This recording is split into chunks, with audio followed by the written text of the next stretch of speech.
الحمد لله رب العالمين الرحمن الرحيم مالك يوم الدين إياك نعبد وإياك نستعين اهدنا الصراط المستقيم صراط الذين أنعمت عليهم غير المغضوب عليهم ولا الضالين.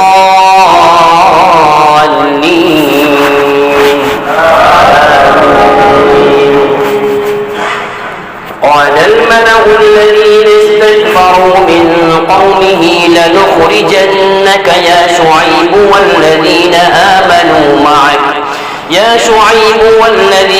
آمنوا معك من قريتنا أو لتعودن في ملتنا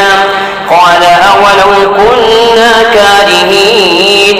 قد افترينا على الله كذبا إن عدنا في ملتكم بعد إذ نجانا الله منها وما يكون لنا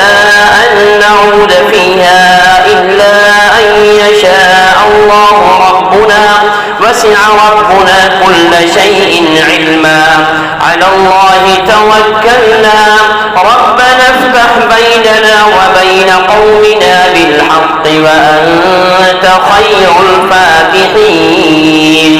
وقال الملأ الذين كفروا من قومه لئن اتبعتم شعيبا إنكم إذا لخاسرون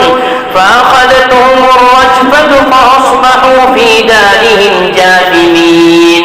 الذين كذبوا شعيبا كأن لم يغنوا فيها الذين كذبوا شعيبا كانوا هم الخاسرين فتولى عنهم وقال يا قوم لقد أبلغتكم رسالات ربي ونصحت لكم فكيف آسى على قوم كافرين. وما أرسلنا في قرية من نبي إلا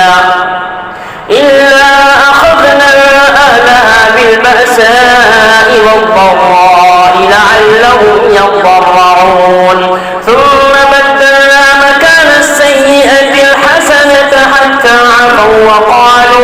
وقالوا قد مس آباءنا الضراء والسراء فأخذناهم بغتة وهم لا يشعرون. ولو أن أهل القرى آمنوا واتقوا لفتحنا عليهم بركات من السماء والأرض ولكن كذبوا فأخذناهم بما كانوا يكسبون. أفأمن أهل القرى أن يأتيهم بأسنا بياتا وهم نائمون أفأمن أهل القرى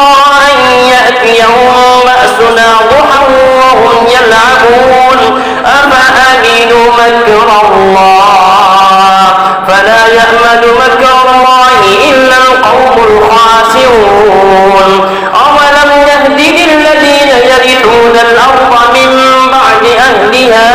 أن لو نشاء أصبناهم بذنوبهم ونطبع على قلوبهم فهم لا يسمعون. تلك القرى نقص عليك من أنبائها ولقد جاءتهم رسلهم بالبينات فما كانوا ليؤمنوا بما كذبوا من قبل كذلك يطبع الله على قلوب الكافرين وما وجدنا بأكثرهم من عهد وإن وجدنا أكثرهم لفاسقين. ثم بعثنا من بعدهم موسى بآياتنا إلى فرعون وملئه فظلموا بها فانظر كيف كان عاقبة المفسدين. وقال موسى يا فرعون إني رسول من رب العالمين. الحمد لله رب العالمين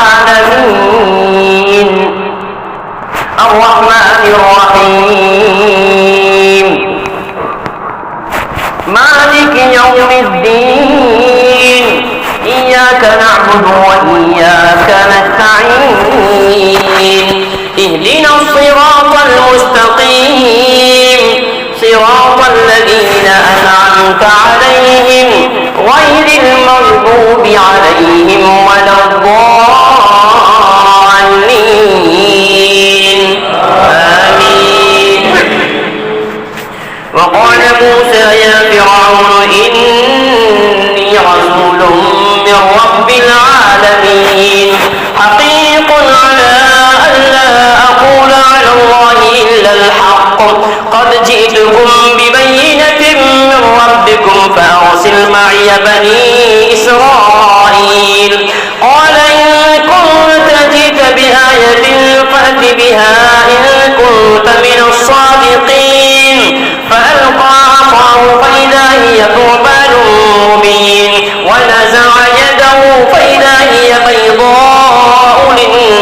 للناظرين قال الملأ من قوم فرعون إن هذا لساحر عليم يريد أن يخرجكم من أرضكم فماذا تأمرون قالوا أرجه وأخاه وأرسل في المدائن حاشرين يأتوك بكل ساحر عليم وجاء السحرة فرعون قالوا إن لنا لأجرا إن كنا نحن الغالبين قال نعم وإنكم لمن المقربين قالوا يا موسى إما أن تلقي وإما أن نكون نحن الملقين قال ألقوا فلما ألقوا سحروا أعين الناس واسترهبوهم وجاءوا بسحر عظيم وأوحينا إلى موسى أن ألق عصاك فإذا هي تلقف ما يأفكون فوقع الحق وبطل ما كانوا يعملون فغلبوا هنالك وانقلبوا صاغرين وألقي السحرة ساجدين قالوا آمنا برب العالمين رب موسى وهارون قال فرعون آمنتم به قبل أن آذن لكم إن هذا لمكر مكرتموه في المدينة لتخرجوا منها أهلها فسوف تعلمون لأقطعن أيديكم وأرجلكم من خلاف ثم لأصلبنكم أجمعين